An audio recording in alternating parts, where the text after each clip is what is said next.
সকাল থেকে কুন্নাজি গেছে ঘুরবে গেছে পাত্তা খবর নাই।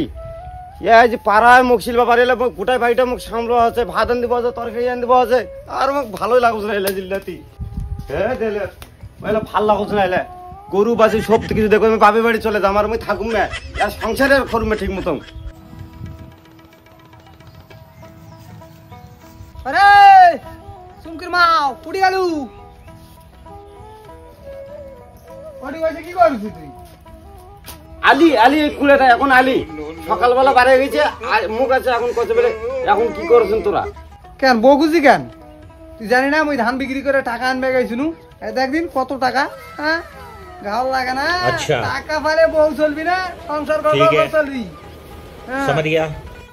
টাকা আনছেন ভালো কথা, টাকা দেখে মনে পড়ে গেল কিস্তি লোক দুবের আই চলো টাকা নিবে কিস্তি নিবে, কিস্তি দিয়ে যে টাকাটা বাঁচি ওটা তুমি একটা নাইটি নিম, ভালো নাইটি নিবি। নাইটিটা ক বছর ধরে নিয়ে বেড়াচ্ছ নাইটিটা? তো বিয়ের পর থেকে তো এই নাইটি নিয়ে বেড়াচ্ছ। কিস্তি কিস্তি দেওয়া তো আমি ধান বিক্রি করে আনু, হ্যাঁ আর আমি কিস্তি দিন ওই আশা জানে থাকে আর দুবার কেন 10 বার আলেও কিস্তির টাকা পাবি না দূরের কথা। আর নাইটি নাইটি করেছে, হ্যাঁ নাইটি নাইটি করেছি। হ্যাঁ মোর দাদিয়ারা একটা শাড়ি পরে দাদি ঘুষ করে মরে গেল, ওই শাড়ি পাল্টায় নে। আর তোর কাপড় এখনো তো তোর কাপড়টা 4 বছর যাবি। হ্যাঁ কাপড় কাপড় টাকা দেখলে কাপড় কিনবা মনে হয় না, বেডি চল যা টাকা দেখলে কাপড় কিনবা মনে হয়। কাপড়ার কথা শুনে তো জ্বর আসে গাওত, এটা কাপড়া 2 বছর ধরে নিয়ে বেড়াচ্ছ। কাপড় আজকে আমি নিম মুই আজকে টাকা দেখে কাপড় কাপড় গান ধরেছি। আর সর্ষেটাকে ফেলাবি, সর্ষে ফেলে সর্ষে উঠে তারপরে কাপড় নিয়ে দিন, তার আগে কোনো কাপড় টাপড় হবি না। পাট গেল ধান গেল আবার শস্য আলি, আর তুই আর কত দেখাবো মুখ? আর তোর বাড়িতে মুই থাকবো সংসারে করবো তোর চলে গেল মুই। যা যা মুই জানো তো দৌড় কর দূর, আন্না পরে ঘুরে চলে আসবো।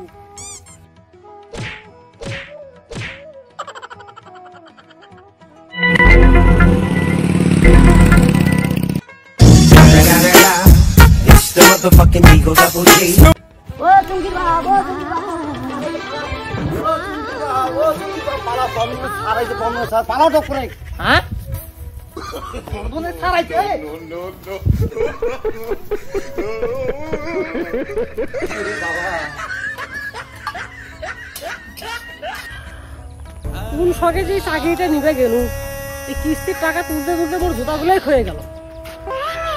আর এই বাড়ির কিস্তি তোলার তো আমি 4 বার আনি। কোন ছেঁচড়া লোক এটা, সেই লোক। যাও আর একবার যাই ঘুরে আসি। ও দাদা, ও বৌদি, বাড়িতে কে আছেন? স্যার আইছেন? আসো এদিকে এদিকে আসো। স্যার চেয়ারে বসেন। আপনার দাদা তো বাড়িতে নাই, কোথায় গেছে বলতে পারবো না আমি, বসেন চেয়ারে। আচ্ছা বৌদি বলেন তো, একটা বাড়িতে কবার কিস্তি নিতে আসি? কিস্তি নেওয়ার সময় তো খুব বললাম কিস্তি দিব, আর এখন কিস্তি নিয়ে ভুলে গেছে, টাকা দেওয়ার কোনো নামগন্ধ নাই। হ্যাঁ আপনাকে কিস্তি দিয়ে আমি তো গু খাইছি, গু। স্যার গু খাতে গেলেন কেন?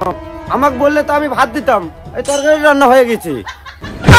তাহলে তুই আচ্ছা বৌদি এসব বাদ দেন, আর দাদা কোথায় গেছে বলতে পারবেন? একটু ধারণা করে বলুন যে দাদা কোথায় গেছে। ধারণা?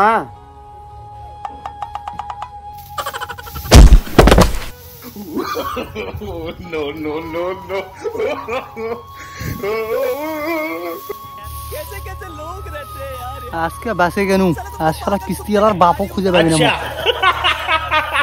এতক্ষণ বোধহয় ঠিক জায়গায় পৌঁছে গেছে তোমার দাদা।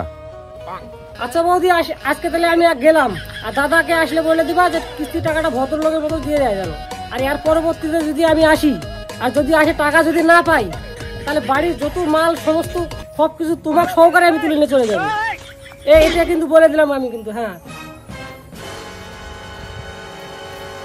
ওরে শালা কি বলে স্যার, আমাকে বলে তুলে নিয়ে যাবে? অনেক খুশি খবর, তুই আমাকে তুলে নে, একদম অশান্তি থেকে একদম বেঁচে যাবো। কিস্তির টাকা নিচে কিস্তি দেওয়ার কোনো নামগন্ধ নাই। শেষ বন্দিন দিয়ে আনু, এবার যদি কিস্তির টাকা দেয় ভালো ভালো তো দিল, আর না হলে সারা বউকে তুলে আসে। দিনকাল ভালো নয়, খেয়াল চুরি হবে, খেয়ালগুলো পালা দিয়ে চলে আসবি।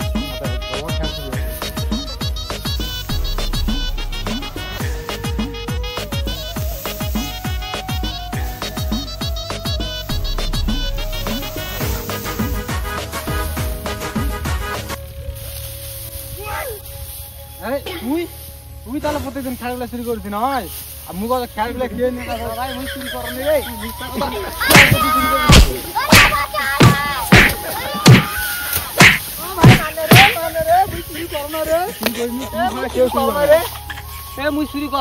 শোন ভাই শোন রে মোর বন্ধনের কিস্তি নিবে আইছে ওই বন্ধনের কিস্তির টাকা দেওয়ার ভয় মুই তোর খেলা রেডি আছি নুকে আসো ভাই ও চুরি করার বাহানা করছিস নয় আমি বদলা দেই টাকা করে চুরি করে